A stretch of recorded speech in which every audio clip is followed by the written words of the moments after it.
Salut à tous! Dans le cadre de la préparation, il y a un élément qui est peu, voire pas assez développé, celui de l'enfance. Alors même si ces adorables petits monstres sont l'avenir, force est de constater que pour la personne prévoyante, c'est aussi une grosse source d'inquiétude. Dans la vidéo d'aujourd'hui, je vous propose 3 aptitudes à développer chez vos enfants.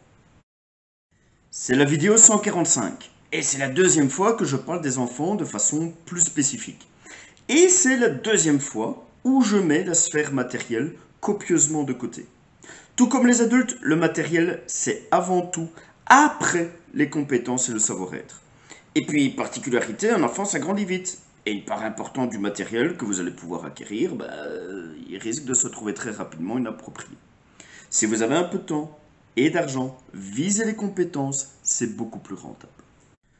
Toutes les compétences que je vais citer sont tout à fait réalisables avant l'âge de 6 ans. Ce sera à vous de développer votre sens pédagogique pour y arriver. Et si vous n'êtes vraiment pas doué pour cela, il faudra charger une autre personne de confiance pour le faire à votre place. On dit souvent, et à raison, qu'il ne faut jamais laisser un enfant seul, qu'un drame est vite arrivé. Et si cette fois-ci, ce n'était pas la petite tête blonde, mais vous ou un autre adulte qui est en difficulté. Malaise, traumatisme, pour vous aussi un accident est si vite arrivé. Un enfant, pour peu qu'il l'ait appris, est tout à fait capable de vous aider.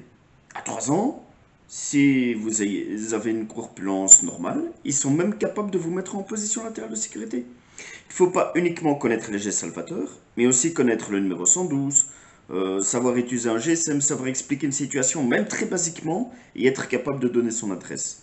Ça peut paraître complexe, mais croyez-moi, ils en sont capables. Deuxième compétence, savoir nager. Ça tombe du sens, et je dois même pas développer tellement c'est logique et que trop souvent les faits divers sont là pour rappeler l'importance de cette aptitude. Rappelez-vous juste que ça prendra quand même pas mal de temps et que commencer le plus rapidement sera le mieux. Dernière compétence que je vous propose, savoir réagir à une alarme incendie. Savoir avertir et trouver rapidement un grand, sortir d'initiative d'un bâtiment, reconnaître les pictogrammes dans les bâtiments publics. Avec cette compétence en particulier, il faut veiller à ne pas effrayer l'enfant, ce qui n'est pas toujours facile.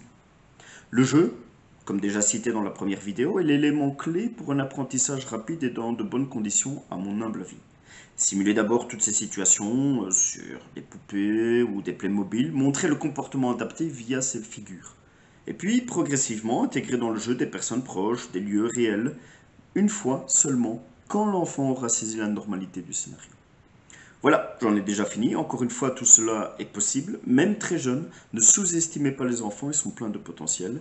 Peut-être que vous auriez fait une autre sélection de compétences que les miennes. N'hésitez pas à les partager dans les commentaires. Le pouce, l'abonnement, préparez-vous et préparez-les. À bientôt.